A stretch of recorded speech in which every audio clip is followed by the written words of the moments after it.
Halo, selamat siang. Kita berjumpa di program khusus KBR. Ada saya Ines Nirmala dan program khusus ini akan berlangsung sampai pukul 14 waktu Indonesia Barat, di mana kita membahas seputar oligarki dalam pengelolaan sumber daya alam Indonesia. Dan siaran program khusus KBR kali ini juga dipersembahkan oleh Greenpeace Indonesia. Indonesia memang mempunyai sejumlah PR mengenai persoalan lingkungan hidup, dan Greenpeace Indonesia memandang kerusakan lingkungan hidup termasuk hilangnya hak rakyat adalah dampak dari menguatnya kekuatan oligarki di Indonesia. Kepentingan kelompok oligarki di lingkaran pemerintah juga terus langgeng menguasai sistem politik dan ekonomi, terbukti dengan pengesahan UU Minerba dan UU Cipta Kerja atau Omnibus Law serta amandemen UU Pemberantasan Korupsi. Walaupun ditentang oleh berbagai kelompok masyarakat sipil, munculnya kebijakan ini dipandang hanya akan meminggirkan perlindungan sosial serta memperparah krisis lingkungan di Indonesia. Lalu seperti apa hubungan erat antara kerusakan alam dan oligarki, serta apa yang dapat kita lakukan bersama agar Indonesia bisa keluar dari krisis lingkungan?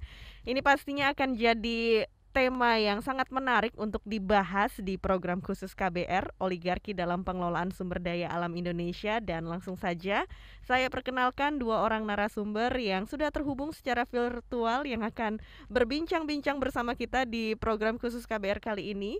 Yang pertama adalah Kang Asep Komarudin, Senior Forest Campaigner Greenpeace Indonesia, serta Ketua Serikat Pekerja Greenpeace Indonesia. Halo Kang Asep, selamat siang, apa kabar? Halo Mbak, siang baik. Iya, sehat-sehat ya Kang Asep ya? Alhamdulillah masih sehat. Iya, dan berikutnya narasumber kita adalah Edi Purwanto, produser dari Watchdog. Halo Mas Edi, apa kabar?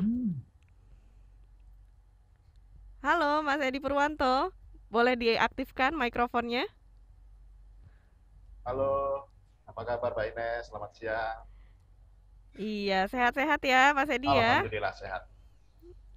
Dan kita juga mau menyapa pendengar kita yang bergabung melalui 105 RAU FM Kota Padang Sidempuan, dan juga selamat siang bagi 98,1 Harmoni FM Serang, 90,6 Megantara FM Tabanan Bali, 105,1 Gema Nirwana FM Samarinda, dan juga selamat siang bagi 96,9 Citra FM Manado, 88,5 DC4 FM Papua Jayapura, dan 103,5 SPFM Makassar, serta 95,4 Sorong FM Papua.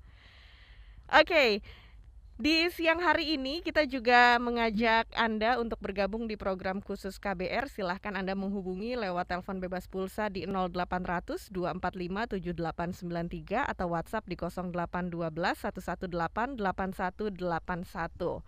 Oke, ini bahasan yang saya rasa cukup menarik dan kita perlu menggali lebih jauh. Pertama, kita membahas seputar oligarki dalam pengelolaan sumber daya alam Indonesia. Nah, mungkin ya Kang Asep, ini banyak pendengar kita juga masih belum terlalu paham apa sih yang dimaksud dengan oligarki. Mungkin bisa dijelaskan dulu ya dari situ Kang Asep, apa yang dimaksud dengan oligarki dan siapa nih yang dimaksud dengan kelompok oligarki ini?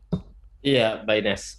Ya sebenarnya ya paling enggak kalau di media masa belakangan ini paling enggak sejak aku pikir setahun ataupun 2 tahun belakangan ini term ataupun kata oligarki itu sering sudah sering muncul ya sebenarnya di media kita belakangan ini. Beberapa teman-teman civil society ataupun para akademisi ataupun para pakar sudah mulai untuk melandingkan term oligarki ini kepada ke publik secara umum, baik itu melalui publikasi-publikasi kajian, riset dan sebagainya, ataupun pernyataan-pernyataan di media, khususnya berkaitan dengan kondisi kekinian di Indonesia terkait dengan oligarki dan sebagainya. Dan sebenarnya kalau misalnya kita cek juga sebenarnya di media sosial, baik itu Twitter, Instagram dan yang lainnya,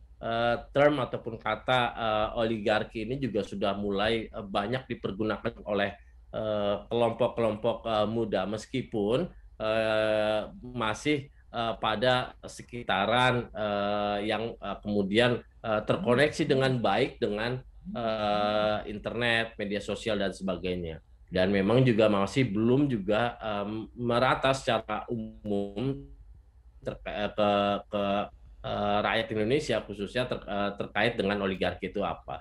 Sebenarnya kalau saya mau coba ngasih kemudian pengertian ataupun sebagainya terkait dengan oligarki, maka sebenarnya kalau oligarki secara umum kan itu diartikan kekuasaan minoritas pada mayoritas. Itu bahasa umumnya terkait dengan oligarki. Nah, kalau oligarki yang kita mau bahas saat ini sebenarnya lebih dari sekedar kekuasaan minoritas, lebih beyond daripada itu ya, tapi kemudian lebih pada politik untuk pertahanan atau mempertahankan kekayaan dan kekuasaan. Nah, oligarki inilah yang kemudian menciptakan ketidaksetaraan material untuk menghasilkan ya tadi ketidaksetaraan terkait dengan kekuasaan politik, terus juga semakin tidak berseimbangnya distribusi kekayaan, terus juga semakin besar kekuasaan dan pengaruh orang kaya dalam motif dan tujuan politiknya. Nah, bahasa sederhananya kemudian yang kaya akan semakin kaya dengan kekuasaannya di berbagai lini kehidupan, baik itu politik, bisnis, dan sosial. Dan sementara golongan miskin akan sulit keluar dari lingkaran dan garis kemiskinan, sehingga tadi tercipta ketimpangan yang semakin besar itu. Nah, gambarannya sih sebenarnya secara umum ataupun secara mudahnya kita menyebutkan seperti itu terkait dengan oligarki. Nah, kelompok kecil inilah yang kemudian menguasai seluruhnya di kelompok besar tadi. Atau bahkan kalau bahasa-bahasa mungkin teman-teman buruh ataupun yang lain sudah mulai bilang kelompok 1%. Nah, kelompok 1% inilah yang kemudian menguasainya. Padahal kita masyarakat ini adalah kelompok 99%, tetapi kemudian kelompok 1% inilah yang menguasai 99% itu. Seperti itu sih, Mbak. Gitu. Jadi ini ada sebagian kecil orang yang menguasai ya, punya kekuasaan, punya kekayaan, dan ini yang bisa dibilang menguasai politik mungkin gitu ya, Kang Asep ya? Iya, betul, Mbak. Karena mereka menguasai segalanya itu, baik dari politik, terus juga terkait dengan distribusi kekayaan dan sebagainya. Iya, iya, iya, iya. Jadi itulah yang dimaksud dengan oligarki.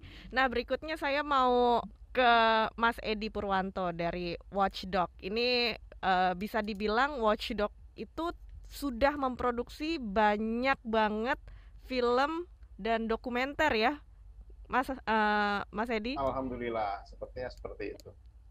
Iya, dan juga sering mengangkat isu seputar lingkungan. Kita membicarakan seputar pengelolaan sumber daya alam dan lingkungan hidup di Indonesia ya. Kalau dari Mas Edi sendiri yang sudah sering berkeliling Indonesia untuk mengangkat sebuah dokumenter, bagaimana kondisi terkait lingkungan hidup di Indonesia menurut Anda?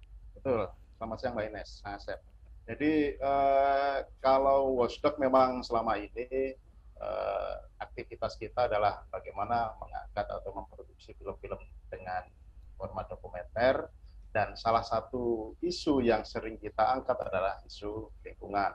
Isu-isu yang lain, isu seperti human rights atau hak asasi manusia, kemudian juga sosial, budaya juga menjadi topik yang kita angkat, sehingga dan salah satunya tadi itu isu lingkungan. Dan kalau kita mengangkat soal membuat atau memproduksi film dokumenter seperti ini, masing-masing isu ini kan seringkali tidak bisa berdiri sendiri. Jadi isu lingkungan tidak bisa berdiri sendiri ketika kita ke lapangan, pasti ketika ada problematik terkait dengan lingkungan juga terkait dengan manusianya. Manusianya ketika terancam atau terganggu hak asasinya menjadi isu hak asasi manusia, atau juga isu-isu sosial. Jadi isu lingkungan yang diangkat oleh Watchdog seringkali berkelindan dengan isu-isu yang lain, seperti yang saya ungkapkan tadi, ada isu human right-nya, ada isu sosialnya, dan budaya masyarakat di dalam lingkungan itu juga pasti akan terangkat atau minimal menjadi objek atau jadi subjek yang menjadi pokok bahasan dalam film-film dokumenter yang diproduksi oleh Watchdog. Dan itu yang bisa kita amati. Dan kalau tadi ditanya bagaimanakah kondisi lingkungan di Indonesia saat ini, ya sepanjang Watchdog berproduksi dan mengamati kondisi lingkungan yang ada di Indonesia saat ini, bisa dibilang ini sudah alert ya, warning bahwa isu lingkungan, kondisi lingkungan kita sudah mulai dalam tahap yang berbahaya untuk kita. Buktinya kalau dari sisi, nanti Kang Asep bisa eksplor lebih jauh tentang ini, tapi dari sisi bukti-bukti terkait dengan bencana yang ekologis sudah menjadi santapan media atau terjadi hampir setiap hari, apalagi pada musim-musim yang ekstrim, sehingga ini terjadi tidak hanya di satu lokasi tapi sudah merata, mulai dari ujung barat di Sumatera, Aceh sampai di Papua, hampir semuanya kita bisa amati bencana-bencana ekologis ini sudah terjadi. Ini bencana ekologis ini kan sebuah fenomena, sebuah fakta yang bisa kita amati. Jadi kalau di belakangnya ini juga terkait dengan bagaimanakah kerusakan lingkungan ini terjadi atau muncul, sehingga situasi fenomena bencana alam ini itu adalah gambaran bagaimana kerusakan atau seriusnya kondisi lingkungan yang bisa kita rasakan sekarang. Baik, Mas Edi.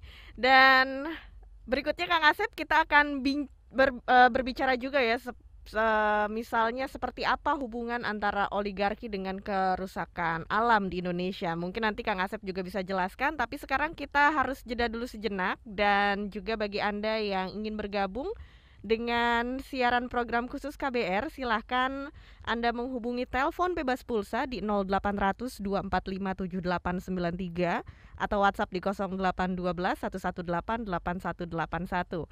Kita akan kembali lagi setelah yang berikut ini.